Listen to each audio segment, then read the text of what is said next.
ENFRA show today in Thimphu in Bhutan, and I'm with a very important guest. This is Professor A.G. Iyer with you, editor and publisher of Inertia. The important guest today is Dasho Ugyen Tshewang, who is the secretary of the National Environment Commission of Bhutan. Welcome, sir. Welcome to the show. So, sir, I would like to first ask you the question. Bhutan has been a very environmentally conscious society and community and a nation, and it has protected all these years its pristine glory, and at the same time embraced development. So this challenge, of sustainability, fundamentally it is a sustainable model where development also happens and environment is sustainably protected and taken forward along with development. Now, how have you achieved this actually? Well, let me first welcome both of you also. Thank you. And I really appreciate your time and the visit. Well, as you mentioned, Bhutan has environmental glory and it is being recognized by other countries, but it has come a long way. We had very good high political commitment from the throne, and also the policies thereafter have been set rightly, and that's why we are enjoying very good environmental well-being at the moment. But as you say, sustainable development is the key here in every development aspects now, especially when it comes to the growth, sustainable growth. We feel that sustainable consumption practices should be intervened and introduced in our ways, living in our way, in our our developmental goals and activities. So now we have challenges. We cannot afford to destroy our environment, but at the same time, we need economic figures. We need to have economic growth. So in this context, I feel that having sustainable consumption practices is one key area that we have to look at. Right, sir. So coming forward with that equation, hydropower has benefited a lot to Bhutan, and Bhutan, even in India, is an example of good development. Like we were comparing the Uttarakhand crisis, and we wrote a story in Inertia versus the Bhutan. We gave the example that Uttarakhand could learn from Bhutan. That was the kind of story we carried.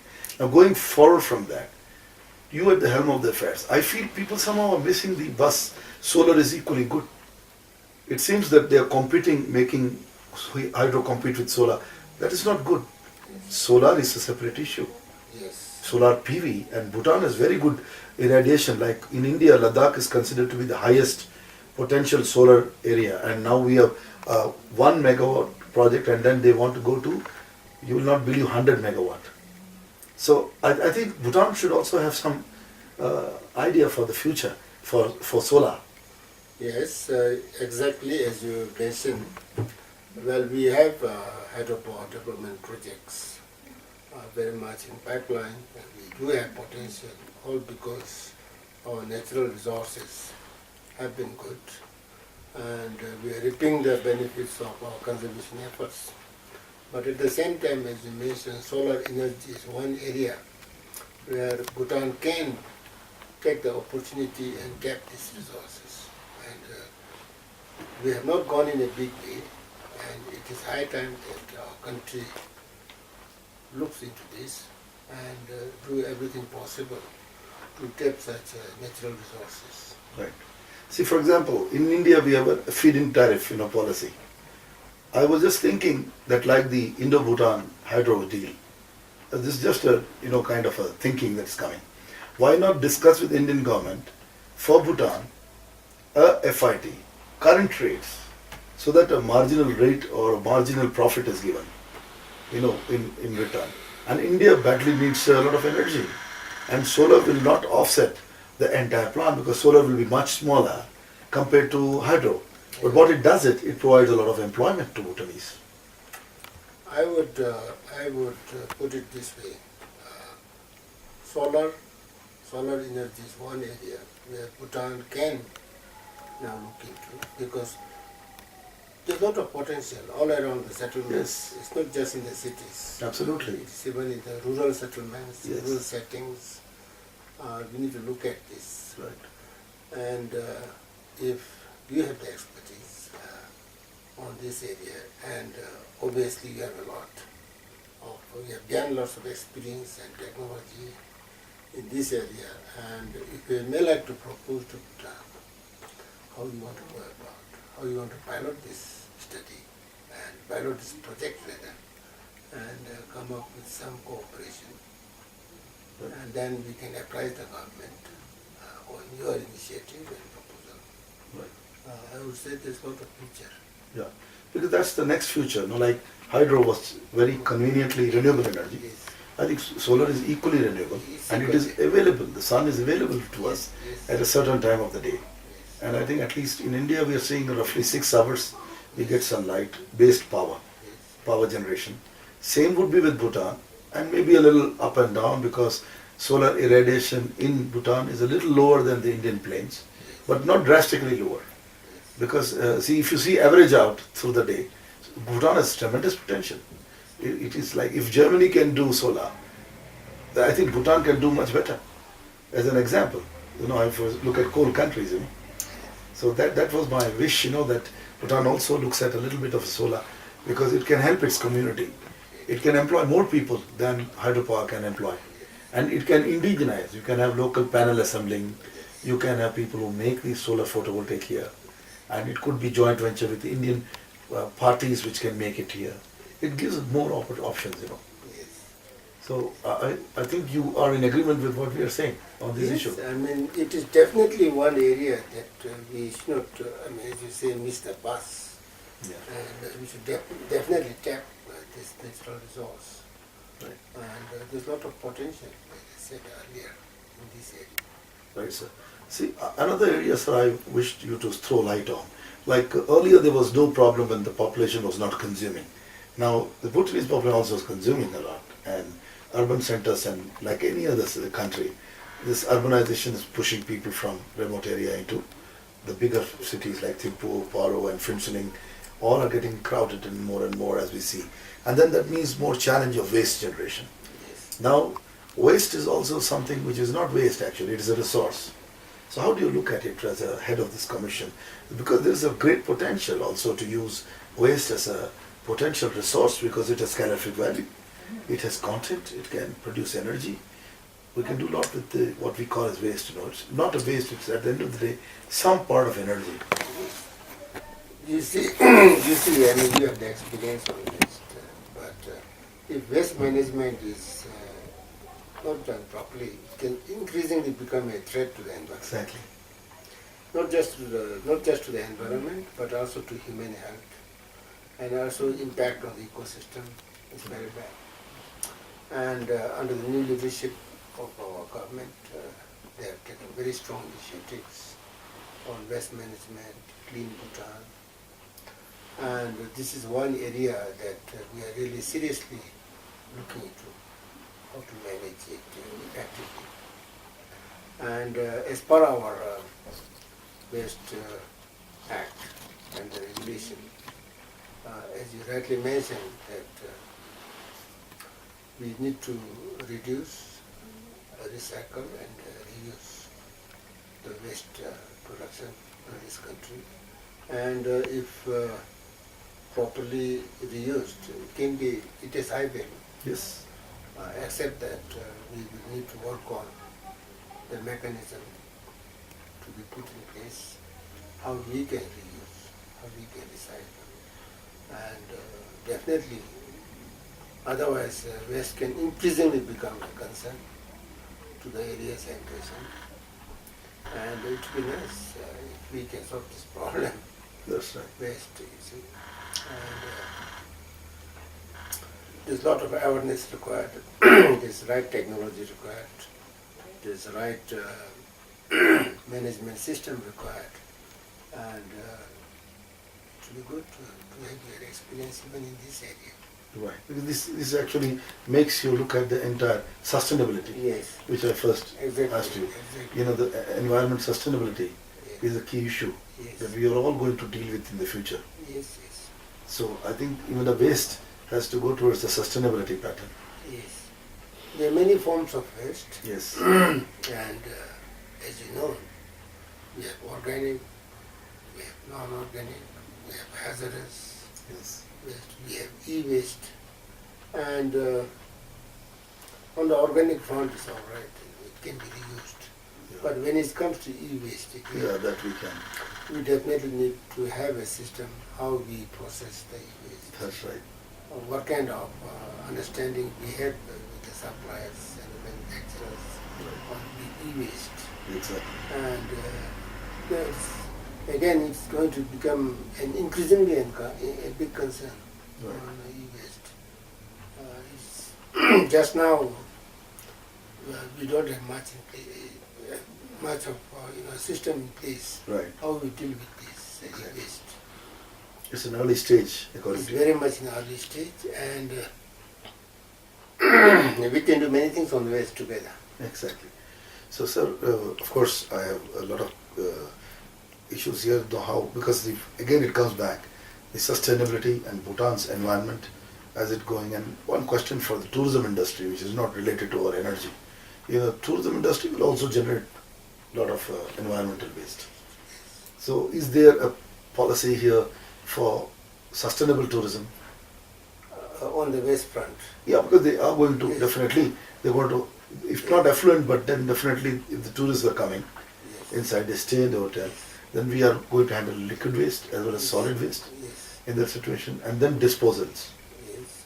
So these are commercial organizations, and they have to survive because they are the biggest revenue earners for Bhutan in the future, because they earn foreign exchange. Yes. So I think somewhere some hand holding is required.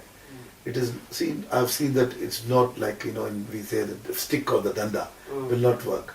It must be two-way. Maybe the commission or people like you who are at the helm, and then they must come together, and we must have a long-term policy of sustainable tourism, Yes. which is related to managing the tourism in a very effective way by not affecting environment. Well, when it comes to waste and tourism, as you rightly said that each and every agency or individual has a shared responsibility Yes. on waste management. Right. We have said that all those responsible for producing waste or generating waste, they are the implementing agencies for compliance of the regulation of waste. And tourism sector is one, Yes. because in the tourist trends and the tracks, destinations, they generate lots of waste. And actually they are responsible for managing the waste that they have generated. And likewise, even the city corporation, Right. they are responsible for managing waste in the city areas. And likewise in the school, likewise Ministry of Economic Affairs, the Ministry of Human Settlement, they are being responsible to manage waste in their own territories and in their own offices, in their own localities. But when it comes to tourism, yes, particularly in the context of tourism, waste is very sensitive, Yes. a factor that can determine the satisfaction of customers.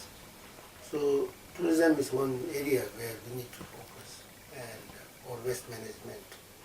And I appreciate that concern you expressed tourism and waste management. Right. Because then, people are not looking at this in that way. Yes, yes. Because that can sustain our beaches, our mountains, our Yes. beauty, pristine beauty. Yes. So in India, for example, we are looking at disposal near the sea, and there's a lot of beach resorts now. Yes, yes. So then there's both liquid waste management, solid waste management, Exactly. and then sustainability. Yes. Because again, people must be able to use for generations that beach. Yes. It should be clean. It should not have filth. Yes. It should not have waste paper. It should not see a lot of plastics, So these are also the concerns of environment today. Exactly, and we do have concerns. And as I said, we are the apex body on environment. Yes. Yeah, so you have And to. we formulate and develop laws and regulations on waste, water, Right. and other environment sectors, but it is the implementing agencies and the general public who will need to take their responsibilities for Right. waste management.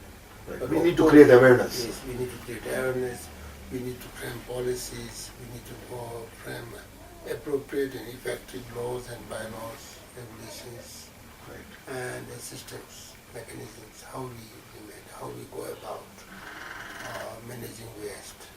But when it comes to the strategy, then we are responsible to create a strategy, right strategy. But they are responsible, and I think with your partnership, I hope we can be able to bring changes and do something on the waste also. Sure, sure. Okay. And one last question, sir. Number of vehicles increase in any community. Like in India, we have seen that. You know, when vehicles rise, then I think India went for converting to gas, you know, because we Yes. had the ability to bring gas because we could Yes. bring gas pipeline. Yes. But, you know, how would Bhutan, because I think mostly Bhutan will have either petrol or diesel vehicles. Well, our government is taking very, very strong initiative on this front, Okay. on the pollution through transport. Yeah. They have they have done lots of studies, and definitely they want to go about reducing fossil fuel cars, petrol, diesel, and Could electric car be an answer, sir? come up with electric cars. That could be an answer, right? Yes, Good answer. which are practical Solution. solution to provide transport, but at the same time, do away with pollution. And this is one area which should be, which should be good. I mean, for a country like ours, because we have made carbon neutral declaration. Exactly. And we cannot have carbon more than we can sequestrate in a forest sink. So this is one area where we can look at having electric cars, electric transport systems. Right. The other thing, sir, I feel, we should also think probably for some kind of micro mass transit systems. For example, a monorail could do justice to Thimphu and Paro and these cities. Because just a circular monorail, one coming in, going out, people will stop using cars, because the distances are not much. Yeah. And it is possible to build monorail because it does not need too much construction compared to metro rail, Because monorails are much lighter, what Japan has done.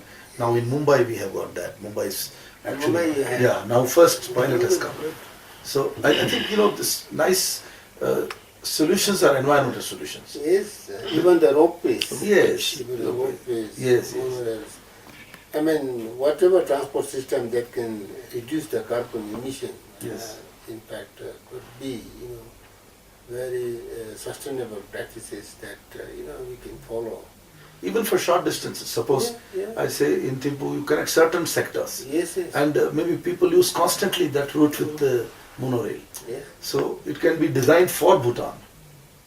It can be kept in mind with Bhutanese environment and also your cities close to that. And it is not very difficult. I feel you can get global grants for this because the international fellows will give grants for this if a good project is prepared.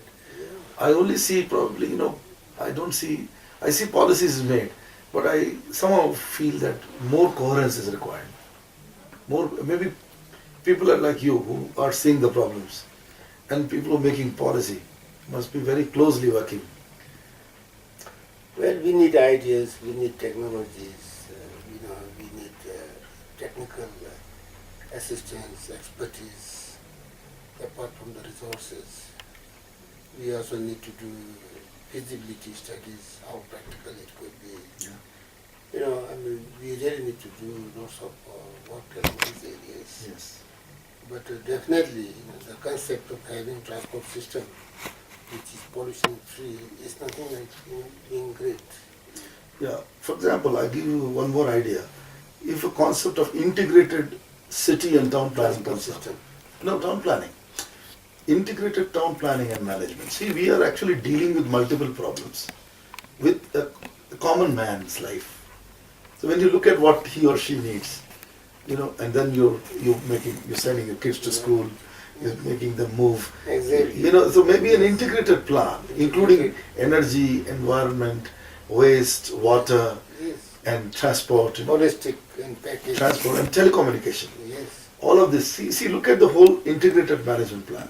That can contribute to, A good, environment-friendly practices. yes, and living environment friendly and sustainability Yes, in yes. cities. Exactly.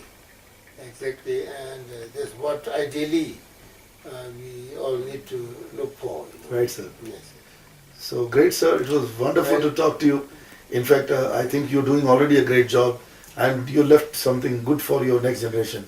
And these were some of the ideas that we just thought we'll share and know from you. And we understand that you people are highly committed, and Bhutan gives the hope for the rest of the world for commitment to environment and sustainability. Thank you, sir. Thank you once again.